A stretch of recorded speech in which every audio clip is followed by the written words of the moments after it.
Good morning to all. Now I take the sessions of the Bharatiya Sakshya Adhinayam 2023. The main principle of the law of evidence must be taken on. First of all, first one thing is relevant of fact. தமிழ்ல வந்து தொடர்புடைய பொருண்மை. And next one is fact in issue. பிரச்சனைக்குரிய பொருண்மை. இது ரெண்டையும் சேர்த்து தான் நம்ம எவிடன்ஸ் வந்து கோர்ட்ல ப்ரொடியூஸ் பிரின்சிபல் இருக்கு. அதுக்கப்புறம் செகண்ட் ஒன் என்னன்னு பாத்தீங்கன்னா இயர்ஸி எவிடன்ஸ். இப்ப நான் வந்து ஒரு அக்கரன்ஸ் ஒரு சம்பவத்தை வந்து யாரோ இங்க கொலை நடக்குது அப்படின்னு சொல்றாங்க அப்படின்னா அதை நான் தான் கோர்ட்ல வந்து சாட்சியா சொல்ல முடியும். நான் வந்து இன்னொருத்தர்கிட்ட ஏ என்ற நபர்கிட்ட வந்து இது மாதிரி கொலை நடந்ததா நான் கேள்விப்பட்டேன் அப்படின்ட்டு நான் கேள்விப்பட்டதை அவர்கிட்ட சொல்லிட்டு அவர் போய் கோர்ட்ல வந்து சாட்சி சொல்ல முடியாது. இயர்ஸி எவிடன்ஸ் மஸ்ட் பி டைரக்டா இருக்கணும். அதுல பாத்தீங்க அப்படின்னா எந்த வழக்கா இருந்தாலும் அதுக்கு வந்து நம்ம ஃபர்ஸ்ட் பெஸ்ட் எவிடன்ஸ்ன்றத கொடுக்கணும். அது தமிழ்ல பாத்தீங்கன்னா சிறந்த சாட்சியம் அப்படின்ட்டு நம்ம சொல்லுவோம். அதுக்கப்புறம் first principle of law, pleading must be proved in the court, plain and written statement. அது எப்படி இருக்கணும்னா ரிலவென்ட் ஃபேக்டா இருக்கணும் அண்ட் தென் ஃபேக்ட் இன் இஷ்யூவா இருக்கணும். இதுக்கு வந்து லாட்டின் வேர்ட் ஒண்ணு இருக்கு. அது பாத்தீங்கன்னா LEXFOCI. அதுக்கு மீனிங் என்னன்னு பாத்தீங்கன்னா லா ஆஃப் லேண்ட், ஒரு இடத்திற்கான சட்டம் என்று அர்த்தம். அண்ட் நெக்ஸ்ட் பாத்தீங்கன்னா எவிடன்ஸ் வந்து டூ கைண்ட்ஸ் இருக்கு. அந்த கைண்ட்ஸ்ல பாத்தீங்கன்னா substantive law and procedure law. Substantive law means நிலைமுறை சட்டம். அது பாத்தீங்கன்னா நம்மளோட ரைட்ஸ் அண்ட் டியூட்டிஸை பத்தி பேசக்கூடியது. And then second one is procedure law. The procedure law இன்னொரு நேம் பாத்தீங்கன்னா அப்ஜெக்டிவ் லான்னு சொல்லுவோம். அது வந்து தமிழ்ல நடைமுறை சட்டம். இது எப்படின்னா நம்மளோட ரைட்ஸ் அண்ட் டியூட்டிஸும் என்ஃபோர்ஸ் பண்றதுதான் ப்ரொசீஜர் லா அப்படின்னு நம்ம சொல்றோம். இதுல பாத்தீங்கன்னா எல்லாத்துக்குமே ஒரு ஹிஸ்டரின்றது ஒண்ணு இருக்கும். அதே மாதிரிதான் சாட்சிய சட்டத்துக்கு ஒரு ஹிஸ்டரின்னு ஒண்ணு இருக்கு. அதை பத்தி நம்ம இப்ப டிஸ்கஸ் பண்ணலாம். என்ன அப்படின்னு பாத்தீங்கன்னா 1868 பாத்தீங்கன்னா நம்ம அடிமையா இருக்கும் பொழுது சர் ஹென்றி மெயின்ஸ் என்பவர் வந்து எவிடன்ஸ் ஆக்டை எழுதுறாரு. அதுக்கப்புறம் 1870 இருந்து 1872 வரைக்கும் ஜேம்ஸ் ஸ்டீஃபன்றவர் வந்து இந்தியன் எவிடன்ஸ் ஆக்டை எழுதி முடிக்கிறாரு, கம்ப்ளீட் பண்ணிடுறாரு. அதுக்கப்புறம் இது என்ன நடக்குதுன்னா 1872 வருஷம் 1872 தான் கேம் இன்டு ஃபோர்ஸ். இது வந்து 19th செஞ்சுரியில வந்து நமக்கு நடைமுறைக்கு வருது. இதுல பாத்தீங்கன்னா இதெல்லாம் பண்ணா மட்டும் நமக்கு நடைமுறைக்கு வராது. அதுக்கப்புறம் பாத்தீங்கன்னா பார்லிமெண்ட்ல ரெண்டு அவை இருக்கு. ஒன்னு லோக்சபா அண்ட் தென் இன்னொன்னு ராஜ்யசபா. அதுல பில் பாஸ் பண்ணதுக்கு அப்புறம் நம்ம என்ன பண்ணணும்னா பார்லிமெண்ட் பிரசிடென்ட் ஜனாதிபதி கிட்ட ஆர்டிகல் 111 ஆஃப் கான்ஸ்டிடியூஷன்ல பாத்தீங்கன்னா ஒரு கையெழுத்து வாங்கணும். இதே மாநில சட்டமா இருந்தா கவர்னர் கிட்ட ஆர்டிகல் 200 கீழே நம்ம வந்து ஆளுநர் கிட்ட ஒரு கையெழுத்து வாங்கினதுக்கு அப்புறம் நோட்டிஃபைடா வந்து வரும், நோட்டிஃபைடா வரும். அந்த நோட்டிஃபைடுக்கு அப்புறம் தான் நோட்டிபிகேஷன் மூலியமா இந்த சட்டம் எந்த நாள்ல இருந்து அமலுக்கு வரும் அப்படின்றது வந்து ரீச் ஆகும். அதே மாதிரிதான் பாரதிய சாட்சிய அதிநயம் 2023, பாரதிய நியாய சம்ஹிதா, பாரதிய நகரிக் சுரக்ஷா சம்ஹிதா. இது மூணுமே பாத்தீங்கன்னா பில் பாஸ் பண்ண டேட் பாத்தீங்கன்னா 21/12/2023. அண்ட் இத வந்து பிரசிடென்ட் கிட்ட கையெழுத்து வாங்கின தேதின்னு பாத்தீங்கன்னா 25/12/2023. இது எப்ப கேம் இன்டு எஃபெக்ட் அப்படின்னு பாத்தீங்கன்னா 1/7/2024 தான் நம்மளுக்கு எஃபெக்டுக்கு வருது. இதுக்கு நடுவுல சுப்ரீம் கோர்ட்ல என்ன பண்றாங்கன்னா ஒரு ரிட் ஒண்ணு ஃபைல் பண்றாங்க. அந்த சுப்ரீம் கோர்ட் ரிட் வந்து டிஸ்மிஸ் ஆனதுக்கு அப்புறம் தான் இந்த மூணு லாஸும் old IPC, CrPC, evidence act இது எல்லாத்தையும் ரிப்பீல் பண்றாங்க. அது அந்த ரிப்பீல்ட் அண்ட் சேவிங் செக்ஷன் பாத்தீங்கன்னா இந்த மூணு லாஸ்லயும் இருக்கு. அதை பத்தி தான் நவ் வி ஆர் டிஸ்கஸ்ட். என்னன்னு பாத்தீங்கன்னா பாரதிய சாட்சிய அதிநயம் 2023ல பாத்தீங்கன்னா 4 பார்ட்ஸ் இருக்கு. அதுல ஃபர்ஸ்ட் பார்ட் பாத்தீங்கன்னா பிலிமினரி வந்து செக்ஷன் 1 and 2. செகண்ட் பார்ட் பாத்தீங்கன்னா relevancy of fact section says 3 to 50. And then part 3ல பாத்தீங்கன்னா ப்ரூஃப் இது பாத்தீங்கன்னா section 51 to 103. And then part 4ல பாத்தீங்கன்னா production and effect of evidence section 104 to 170. இதுதான் வந்து பாரதிய சாட்சி அதிநயத்தோட ஒரு அவுட்லைன், ஒரு டிராயிங். அண்ட் நெக்ஸ்ட் பாத்தீங்கன்னா நம்ம இன்னைக்கு ரிப்பீல் அண்ட் சேவிங்ஸ பத்தினா நல்லா பண்ண போறோம். ஏற்கனவே இருந்த சட்டம் என்னாச்சு, இப்ப புதுசா வந்த சட்டத்தை எப்படி நம்ம வந்து நடைமுறைப்படுத்துறதுன்றத பத்தி தான் இன்னைக்கு நம்ம டிஸ்கஸ் பண்ண போறோம். இது வந்து ரொம்ப இம்பார்ட்டன்ட். ஏன்னா பழைச என்ன பண்ணணும், புதுசை என்ன பண்ணணும் நம்ம தெரிஞ்சுக்கிட்டாதான் எல்லாத்தையும் நம்ம வந்து எல்லா லாஸையும் வந்து நம்ம இம்ப்ளீட் பண்ண முடியும். அதுல பாத்தீங்கன்னா செக்ஷன் 70 பாரதிய சாட்சிய அதிநயத்துல பாத்தீங்கன்னா செக்ஷன் 70 இது வந்து சாப்டர் 12. அண்ட் தென் சாப்டர் 11ல பாத்தீங்கன்னா 169 பாரதிய சாட்சிய அதிநயம் பாத்தீங்கன்னா இது ரெண்டுத்தையும் தான் நம்ம டிஃபரன்ஷியேட் பண்ணி ரிப்பீல்ட் அண்ட் சேவிங்ஸை பத்தி பாக்குறோம். செக்ஷன் 170 சப்செக்ஷன் 1 பாத்தீங்கன்னா இந்திய சாட்சி சட்டம் வந்து முழுமையாக நீக்கப்பட்டுச்சு.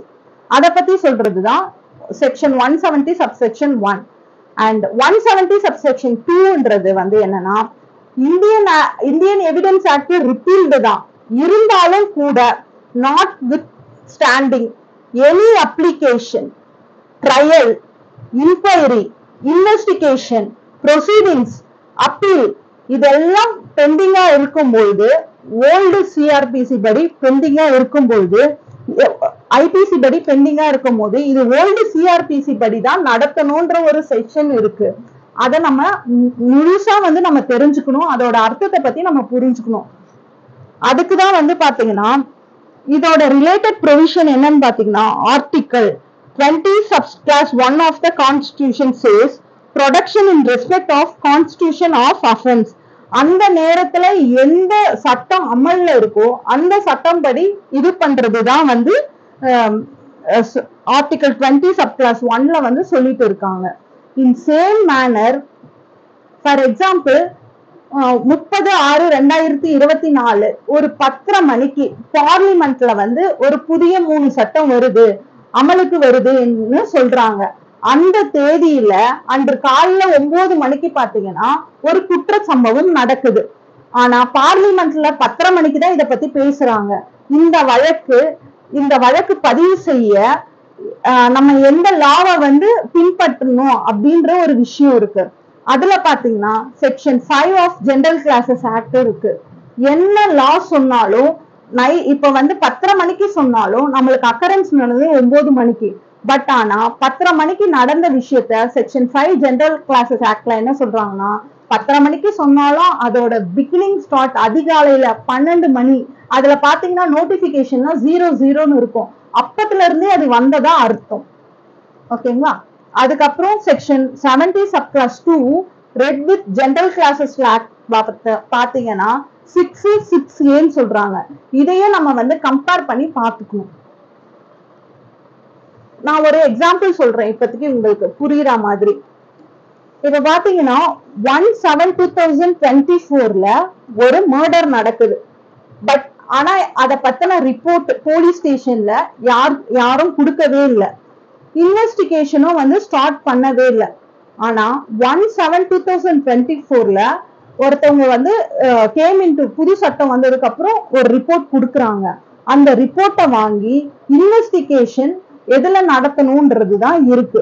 அது பாத்தீங்கன்னா செக்ஷன் 5 படி 10:30 மணிக்கு அது வந்தாலுமே நம்மளுக்கு வந்து எப்ப இன்வெஸ்டிகேஷன் நம்ம லேட்டா கொடுத்தாலுமே அது BNSSல தான் வந்து நம்ம இன்வெஸ்டிகேட் பண்ணணும் அப்படின்றது ஜெனரல் கிளாஸஸ் ஆக்ட் செக்ஷன் 5 வந்து சொல்லுது. அதுக்கப்புறம் பாத்தீங்கன்னா பாரதிய நியாய சுரக்ஷா சங்கீதா இதுல பாத்தீங்கன்னா ஒரு நீதிமன்றம் சாட்சி கொடுக்கும் பொழுது அது ஒரு இம்ப்ராப்பரா இருந்ததுன்னா ஒண்ணு ஜட்ஜ் என்ன பண்ணும், அட்மிட் பண்ணும், இல்ல ரிஜெக்ஷன் பண்ணும். இப்ப நம்ம வந்து அட்மிட் பண்ணிட்டு இல்ல ரிஜெக்ஷன் பண்ணதுக்கு அப்புறம் ஜட்ஜ் ஒரு ஆர்டரை ப்ரொனவுன்ஸ் பண்றாங்க. இப்ப நம்ம அந்த கேஸுக்கு அகைன்ஸ்டா அப்பீல் போறோம். அப்பீல் போறச்ச இல்ல கீழ்கோர்ட்ல வந்து சஃபிஷியன்ட் எவிடன்ஸ் வந்து சஃபிஷியன்டா இருக்கு, ஆனா ஜட்ஜ் வந்து எவிடன்ஸை வந்து இம்ப்ராப்பர் பண்ணியிருக்காங்க இல்ல ரிஜெக்ஷன் பண்ணியிருக்காங்க, இந்த ரீசனை மட்டும் வச்சு மேல் கோர்ட் வந்து என்ன பண்ண ரிமாண்டோ இல்ல ரிவர்சலோ அனுப்பவே கூடாது. அண்ட் தென் அப்புறம் பாத்தீங்கன்னா related to some past introduction clauses மாதிரி எவிடன்ஸ் ஆக்ட்ல நம்ம பார்க்கலாம். we will see now.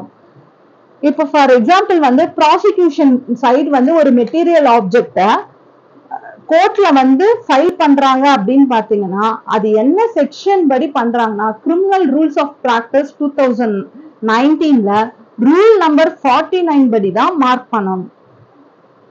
இதுல பாத்தீங்கன்னா எக்ஸிபிட் MO1 எக்ஸிபிட் MO2 அப்படின்னு தான் வந்து டாக்குமெண்ட்டை மார்க் பண்ணணும். இதே டிஃபென்ஸ் சைடு எக்ஸிபிட் மார்க் பண்ண இப்ப டிஃபென்ஸ் சைடு எக்ஸிபிட் மார்க் பண்ணும் போது DMO1 அப்படின்னு தான் வந்து நம்ம மார்க் பண்றோம். ஆனா நவடேஸ் யாரும் அப்படி பண்றது இல்ல. எக்ஸிபிட்லாம் PW1 DW1 இப்படிதான் நம்ம வந்து மார்க் பண்ணிட்டே இருக்கோம்.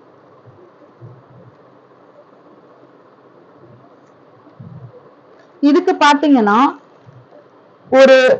ஒரு கோர்ட்ல வந்து போதுமான எவிடன்ஸ் இருக்குது. பட் ஆனா இம்ப்ராப்பர் அட்மிஷனோ இம்ப்ராப்பர் ரிஜெக்ஷனோ அப்பலட் கோர்ட் வந்து cannot remand and reverse the case அப்படின்றது சொல்றத பாத்தீங்கன்னா செக்ஷன் 169 பாரதிய சாட்சிய அதிநயத்துல சொல்றாங்க.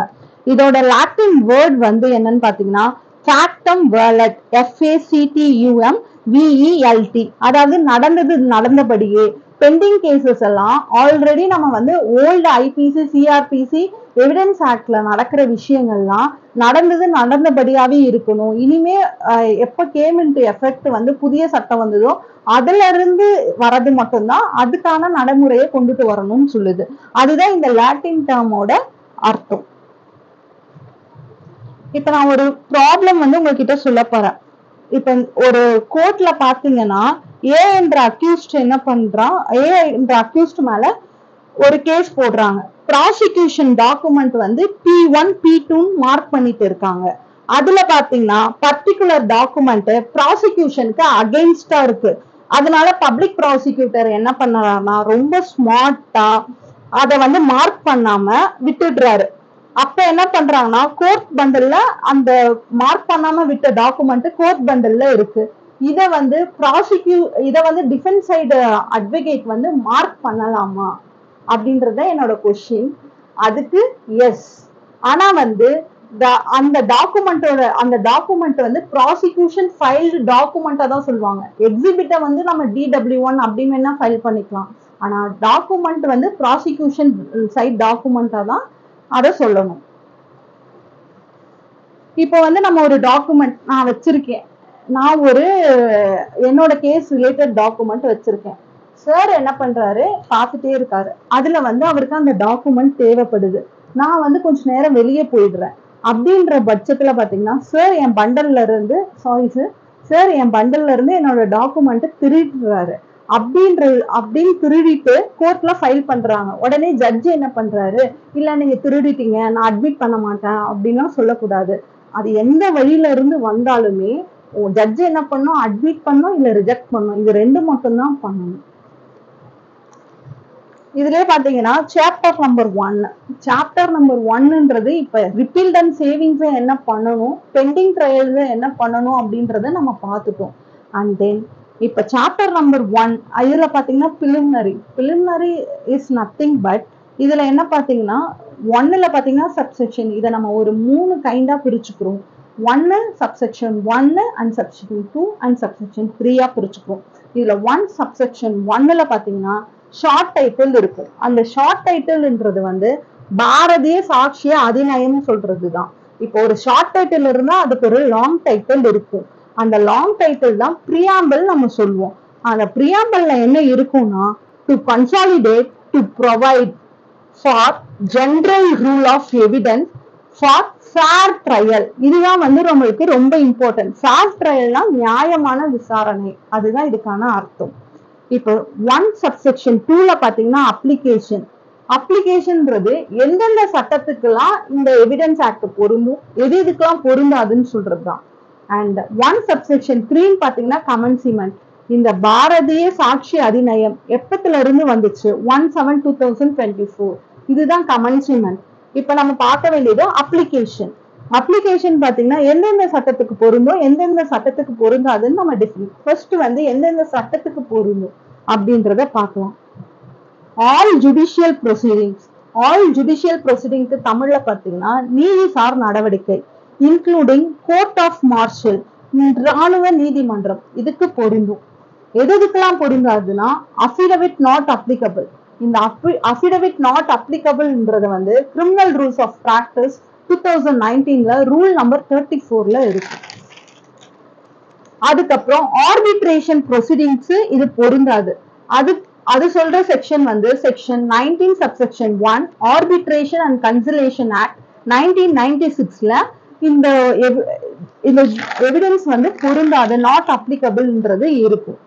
அதுக்கப்புறம் ஒரு அஃபிடவிட் எப்படி இருக்கும்? நம்ம வந்து ஒரு விஷயத்த திங்க் பண்ணும் போது ஒரு லாவா நம்ம திங்க் பண்ணக்கூடாது, ஜஸ்ட் ஒரு ப்ரூடன்ட் மேனான்னு திங்க். ஒரு அஃபிடவிட் எப்படி இருக்கணும்?